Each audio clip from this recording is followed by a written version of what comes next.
అండి, అందరికీ నమస్తే. Welcome to CSK happy home. ఈరోజు ఒక మంచి అన్నౌన్ టెంపుల్ని అయితే మీకు చూపించబోతున్నాను. ఆ టెంపుల్ వైజాగ్లో చాలామందికి తెలిసి ఉండకపోవచ్చండి. ఎందుకంటే తెలిసినా సరే చాలామంది చూసి కూడా ఉండకపోవచ్చు. ఆ టెంపుల్ని అయితే ఈరోజు నేను మీకు చూపిస్తాను అన్నమాట. కానీ అంతకంటే ముందు మీలో ఎవరైనా మన ఛానల్ని ఫస్ట్ టైం చూస్తున్నట్లయితే ప్లీజ్ లైక్ చేయండి. అలాగే ఈ టెంపుల్ని ఎవరైనా తెలియని వారు ఉంటే వాళ్ళకి ఈ వీడియోని షేర్ చేయండి. అలాగే మన ఛానల్ని అయితే మర్చిపోకుండా సబ్స్క్రైబ్ చేయండి. యాక్చువల్గా మేము వెళ్ళడం సింహాచలం అని బయలుదేరాం అన్నమాట. కానీ సింహాచలం అయితే వెళ్ళడానికి కుదరలేదు. అందుకని ఈ టెంపుల్కి వెళ్ళామన్నమాట. ఇప్పుడైతే ఇది మనకి హనుమంతవాక నుంచి సింహాచలం వెళ్ళే ద్వారం ఉంటుంది కదా, అక్కడికైతే వచ్చాము. కానీ అది ఈ కోవిడ్ వల్ల ఏంటంటే ఈ ఫ్యూ మంత్స్ క్లోజ్ చేసేసారనమాట. ఇప్పుడు ఎంట్రీ అంతా కూడా మెయిన్ ఎంట్రన్స్ ఉంటుంది కదా, అటువైపు నుంచే ఎవరైనా వెళ్ళాల్సిందే. ఇప్పుడు అటువైపు అయితే వెళ్తున్నాం అనమాట. ఇదంతా కూడా మనకి శ్రీకాకుళం, ఒరిస్సా అలాగే విజయనగరం నుంచి వచ్చే విజిటర్స్ ఎవరైనా ఉంటే ఈ రూట్ నుంచి వస్తారనమాట. ఇది సింహాచలం కొండ కింద మార్కెట్ ప్లేస్ ఇదంతా కూడా. ఇప్పుడైతే ఇక్కడ కూడా డైరెక్ట్గా అయితే ఎంట్రీ లేదండి. అప్పుడు ఈ డోర్ నుంచి మనకి ఎంట్రీ అనేది ఇచ్చేవాళ్ళు కదా, కానీ ఇక్కడైతే లేదు. దర్శనం టికెట్స్ అలాగే కార్ పార్కింగ్ టికెట్స్ అన్నీ కూడా ఇప్పుడు ఈ బిల్డింగ్లో అయితే ఇస్తున్నారనమాట. ఇదేంటంటే సింహాచలం బస్ స్టేషన్ ఉంటుంది కదా, దాని పక్కనే గల ఈ బిల్డింగ్లో అయితే అన్ని టికెట్స్ ఇస్తున్నారు. ఫ్రీ దర్శనంకి అయితే డైరెక్ట్గా వెహికల్ పార్కింగ్ టికెట్ అనేది తీసుకొని వెళ్ళిపోవచ్చు అనమాట. కానీ 50, 100 అలాగే 300 రూపీస్ టికెట్స్ ఉంటాయి కదా, వాటికి మాత్రం ఇక్కడ టికెట్కి ఆధార్ కార్డు అనేది మెయిన్ అడుగుతున్నారనమాట. ఆధార్ కార్డు లేకపోతే మాత్రం ఈ ఎంట్రన్స్ అనేది కుదరదు. మేమైతే ఆధార్ కార్డు పట్టుకెళ్ళడం మర్చిపోయాము. అందుకని రిటర్న్ అయిపోయి ఇక్కడ దగ్గరలో గల భైరవ కోన టెంపుల్కి బయలుదేరామన్నమాట. సింహాచలం టెంపుల్ దగ్గర నుంచి ఈ భైరవ కోనకైతే 5 కిలోమీటర్స్ డిస్టెన్స్ అనేది ఉంటుందన్నమాట. మనం అడవివరం జంక్షన్ దగ్గర నుంచి రైట్ సైడ్ వెళ్ళినట్టయితే సొంటంకి వెళ్ళే రూట్ కనిపిస్తుందండి. అటువైపు అలా ఒక 3 కిలోమీటర్స్ ముందుకు వెళ్ళినట్లయితే మనకి భైరవ వాక అనే బోర్డు కనిపిస్తుందన్నమాట. భైరవ కోన అంటేనే అందరికీ తెలుస్తుందన్నమాట. అక్కడి నుంచి ఒక 200 మీటర్స్ ముందుకు వెళ్ళినట్లయితే ఇక్కడ మనకి ఒక కాలేజ్ అనేది కన్స్ట్రక్షన్ అవుతుంది. దానికి ఆపోజిట్లోనే ఈ భైరవ కోనకి ఫ్లెక్సీ అనేది కనిపిస్తుంది అనమాట. చూస్తున్నారు కదా, ఇక్కడ కనిపిస్తున్న ఫ్లెక్సీ అయితే భైరవ స్వామి ఫోటో ఉన్న ఫ్లెక్సీ అయితే కనిపిస్తుంది. ఆలయముకు దారి అని. ఇలా ఇక్కడ నుంచి ఒక 2 కిలోమీటర్స్ లోపలికి వెళ్ళాలన్నమాట. చూస్తున్నారు కదా, ఈ రూట్ నుంచి అలా ముందుకు వెళ్తూ ఉంటే ఒక 2 కిలోమీటర్స్ తర్వాత టెంపుల్ అనేది కనిపిస్తుంది. ఈ రూట్ అంతా కూడా మట్టి రోడ్డు అనమాట. చాలా చిన్నదిగా ఉంటుంది. కానీ అటు ఇటు మొక్కలు అయితే చాలా ఎక్కువ ఉన్నాయి అన్నమాట. ఇక్కడికి ఒంటరిగా వెళ్ళడం అంత సేఫ్ కాదు. ఎవరైనా వెహికల్ ఉంటే మాత్రం పర్వాలేదు, ఈజీగా వెళ్ళిపోవచ్చు. చూస్తున్నారు కదా, ఆటోలు, కార్లు అన్నీ కూడా వెళ్ళొస్తున్నారు. ఈ భైరవ స్వామి ఎవరంటే మనం మహాశివునికి మరో రూపమైన కాలభైరవుణ్ణి భైరవ స్వామిగా పిలుస్తూ ఉంటాం కదా, అతని విగ్రహం అనేది ఇక్కడ వెలిసిందనమాట. మనకి పురాణాల ప్రకారం కూడా తెలుస్తున్నది ఏంటంటే సింహాచలం వరాహ లక్ష్మీ నరసింహస్వామిని దర్శించుకోవడానికంటే ముందుగా ఈ కాలభైరవుని దర్శించుకోవాలనేది ఆనవాయితీ అన్నమాట.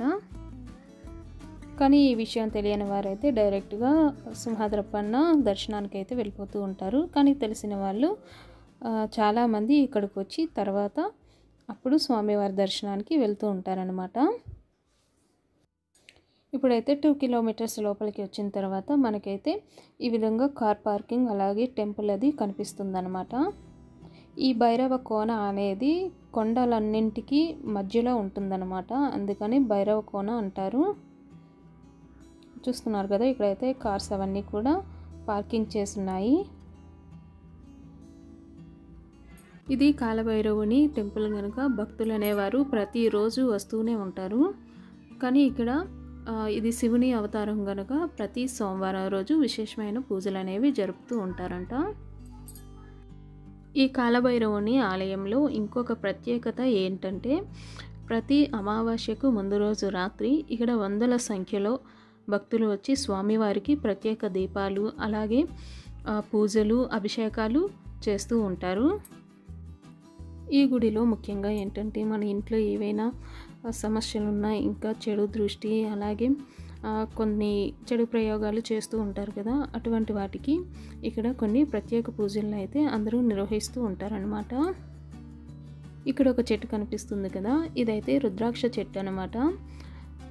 ఈ రుద్రాక్ష చెట్టు కింద బూడిద గుమ్మడికాయలో నువ్వుల నూనె వేసి దీపం వెలిగించినట్లయితే తమకున్న సమస్యలన్నీ పోతాయని ఇక్కడికి వచ్చే భక్తులు చాలా ఎక్కువగా నమ్ముతారనమాట. ఈ వీడియో చూస్తున్నారు కదా, ఇదైతే అమావాస్య రోజు రాత్రి భక్తులు ఏ విధంగా పూజలు చేస్తారు అనేది ఈ వీడియోలో చూడొచ్చు అనమాట. ఇక్కడ చూస్తున్నట్లయితే బూడిద గుమ్మడికాయలు దానిలో దీపాలు పెట్టి ఉన్నాయి. అది కూడా ఎక్కడ చిన్నది కూడా ఖాళీ లేకుండా ఉందన్నమాట. ఇక ఈ కాలభైరవుని ఆలయం అయితే ఈ విధంగా ఉంటుంది. చూస్తున్నారు కదా, శ్రీ భైరవ స్వామి వారి ఆలయం అని ఇక్కడ రాసి ఉంది. ఈ పైన కనిపిస్తున్న విగ్రహమే భైరవ స్వామి వారు అన్నమాట. ఈ టెంపుల్కి రైట్ సైడ్లో శివలింగం ఉంటుందన్నమాట. ఎందుకంటే కాలభైరవుని కూడా శివుని రూపమే కనుక ఇక్కడ శివలింగానికి కూడా ప్రత్యేకంగా పూజలు చేస్తూ ఉంటారన్నమాట. ఇక ఈ గుడి ఆవరణలో చూసినట్లయితే మనకు విఘ్నేశ్వరుని విగ్రహం అలాగే కాళీమాత, దుర్గాదేవి, సుబ్రహ్మణ్య స్వామి విగ్రహాలు కూడా మనకి కనిపిస్తాయి.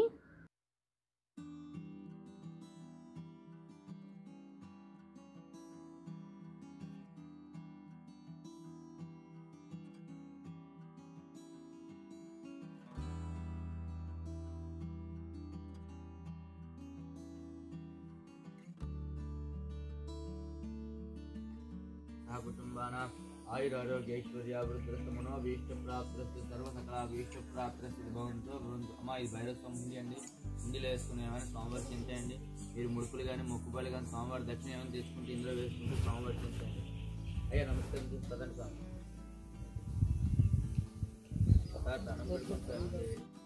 కాలభైరవుని విగ్రహం అయితే ఈ విధంగా ఉందండి. చూస్తున్నారు కదా, ఇక్కడ స్వామివారికి విభూతితో ఎక్కువగా అభిషేకం అనేది చేస్తూ ఉంటారు కనుక ఈ విగ్రహం అయితే కొంచెం బూడిద రంగులో కనిపిస్తూ ఉంది కదా.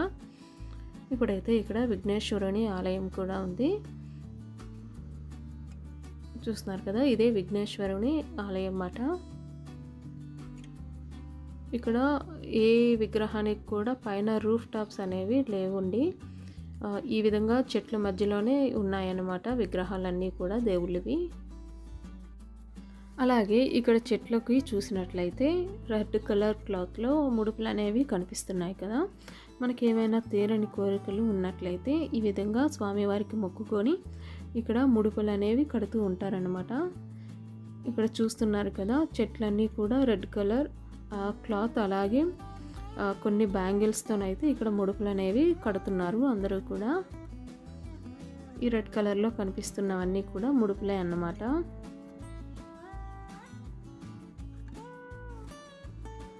ఇక ఇది వచ్చి శివలింగం. చూస్తున్నారు కదా, ఇక్కడ శివుని దగ్గర కొబ్బరికాయలు అనేవి కొట్టి అప్పుడు కాలభైరవుని దర్శనానికి వెళ్తూ ఉంటారు.